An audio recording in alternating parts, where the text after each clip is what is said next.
That was the best of the week that was, our final week before a 5-week break. And on our final show of our final week before our 5-week break, we bust open the mailbag. Let's begin with a question from @JR the Boss Man. In the aftermath of the Golden State Warriors beating the Boston Celtics last night, after the Celtics were up 12 early, the Warriors blew the doors off of the Celtics and they never really got back into it. Which NFL dynasty would you compare the Warriors dynasty with? They have now won 4 championships in the last 8 seasons. Shireen? I think I'm probably going to go with the team that's right there where they play, Mike, and that's the 49ers in the 80s, because they had 81, 84, 88, 89. So over a 9-year period, they won 4 right there. And I know they ended up with more than that, but the 4 in the 80s that they won made them the team of the decade, and I think that's sort of where the Warriors are now with 4 titles in 8 seasons. So I'm going to go with the team that plays right there where they play. See, the difference, though, is they got another one a couple of years later without their Steph Curry. They had another Steph Curry who was able to come in and get another one. I'm going to go with where they played last night, the Patriots, but not the full 20-year Patriots. I'm going to go more second half, because really there's 2 halves to the Patriot dynasty. And the second half was founded on excitement and offense. The first half was more about defense when they won their championships. Obviously, it started to morph into more offense after they won their 3 championships in 4 years. But I think more about this run that the Patriots had post 2012, 2013, when they kicked it into gear again and won 3 more. That to me is the closest that the Warriors are if we're going to go apples to apples to the NFL. Yeah, and that's a pretty good comparison too, Mike. And we've had so many great dynasties here in the NFL that, you want to compare. Nobody compares, in my mind, nobody compares to the Patriots and what they've done for as long as they've done it. But they need to do it with another quarterback. Like you talked about, the 49ers did it with Steve Young after Joe Montana, somebody after Steph Curry. Patriots need to show that they can do it after Tom Brady, and they haven't done that yet. That's something that remains for them to accomplish. And I've talked to Robert Kraft 2 or 3 times in interviews about him talking about, we're going to be fine when Tom Brady leaves. We think we have the program, the organization in place, the coach in place, all of those things that we need to continue this. So now they need to prove that they can be the Patriots and the dynasty that they were without Tom Brady. Our good friend at ARedzona UK from the other side of the Atlantic Ocean. Is there a chance Deshaun Watson never plays again in the NFL? Is there a chance that happens, Shireen? I say no, Mike, because he's young enough, and I think he will play in the NFL. May not be this season. I don't know. May not be part of next season. I don't know. But I do think he plays again in the NFL, Mike. Now, look, if we're going to go literally like Dumb and Dumber, so you're saying there's a chance. There is a chance that he would never play in the NFL again because, for example, the 24th person who sued him was someone that his legal team had never heard of before. Well, that person could go to a prosecutor, could go to a grand jury, could result in a criminal trial that could result in Deshaun Watson being convicted. There could be others out there that we don't know about. There is a chance that he'll never play in the NFL again because there's still a chance he'll be prosecuted, even though he was not indicted on 10 criminal complaints that were brought to grand juries earlier this year. So, yeah, there's a chance. Is it a likelihood? No, but there is a chance. And I think the bigger question is, if for some reason he doesn't play this year, you got 2 years out of football. Yeah. At what point have your skills eroded where you're never going to get them back to that highest possible level? It's a sport you play your whole life, and then all of a sudden you don't play it at all for 2 years.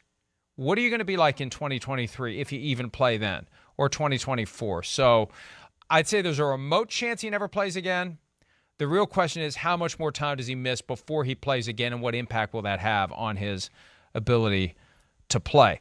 At Tyler Hergert, what should we expect for Roger Goodell testifying before the U.S. House Oversight Committee on June 22. Shireen, what are you looking forward to hearing from him?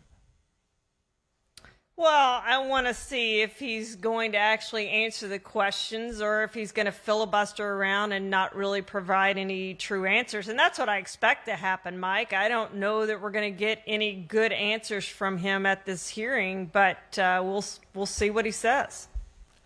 I know of one question that will be asked unrelated to the Washington investigation and how it was handled by the NFL and why the results were covered up.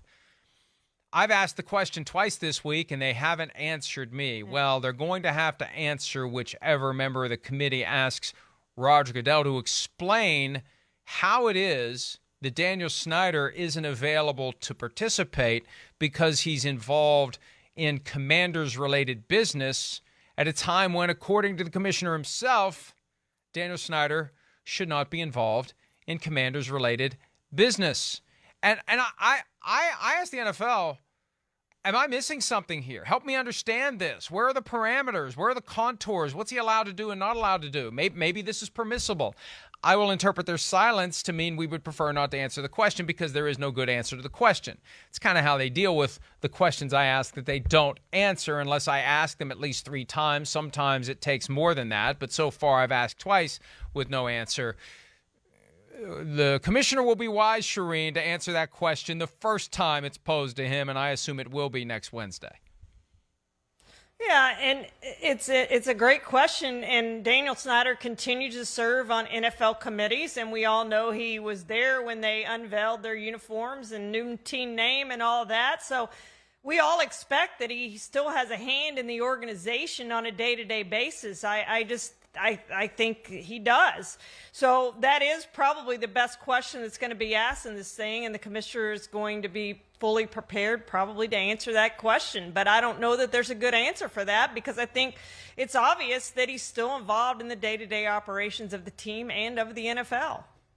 It's all been one big middle finger to everyone, the way that Snyder has, by all appearances, defied the terms of this non-suspension suspension. And we should have known. Remember, there was mixed reporting. Is he suspended or is he doing this voluntarily? Can he come back whenever he wants, or does the commissioner have to approve it? And it's just, it's one of the reasons why they're all in this mess, frankly, because Snyder goes about doing things, in my opinion. I'm not saying it as a matter of fact. I don't want to get sued, especially during hiatus. But in my opinion, the way he handles his business has resulted in these complications that he always seems to endure. All right, one more before we break. Corey Joskowitz, what's the most athletic thing you have ever done, Shireen? You were regaling us not long ago of your, I don't know if you said it on the air or not, but the 250-yard drive that you hit, which is probably farther than I've ever hit a golf ball, wind or no wind. Yeah, I'm a big golfer, Mike, and I've been playing awfully well. I was on pace on Tuesday to shoot in the 70s, and my last 5 holes weren't that great, so I ended up with an 81. So, yeah, pretty good golfer, pretty good tennis player, both of those, I would say. I'm pretty athletic, so I can do most things. I was at my school, I was the first 4-letter winner, 4 different sports at my school to ever win 4 letters in 4 different sports. Wow. Well, that is impressive. I got nothing to add to that. I have done nothing that is athletic. I will say this, though. I used to run a lot, and because of that, I can't run anymore. Yeah. 1986, 4th of July, I ran a 10K, 6.2 miles in 38 minutes and 40 seconds, which I paid for. Impressive. I paid for it dearly the rest of the day because my friends and I, we went to Pittsburgh, 4th of July, fireworks, all that stuff. Well, I had a serious intestinal complication from pounding the pavement for 6.2 miles in 38 minutes and 40 seconds. So I was carrying around a bottle of Pepto-Bismol in a brown paper bag because I needed it. And people would say, "Hey, what do you got in that bag?" "Oh, Pepto-Bismol." "Yeah, sure it is." It is. It is. There was much pink liquid consumed that day, and it was never mixed with anything else. Also, and this will surprise everyone out there who believes that I am completely and totally unathletic and that I am 5'3" tall. Shireen can testify that I am at least 5'8". I'm actually 5'11 3/4. 1988, and I have a witness for this. On a wooden indoor basketball court, I was never able to cleanly grab the ball and hold it and palm it long enough to get it jammed through. I did though, and I should have scarred myself.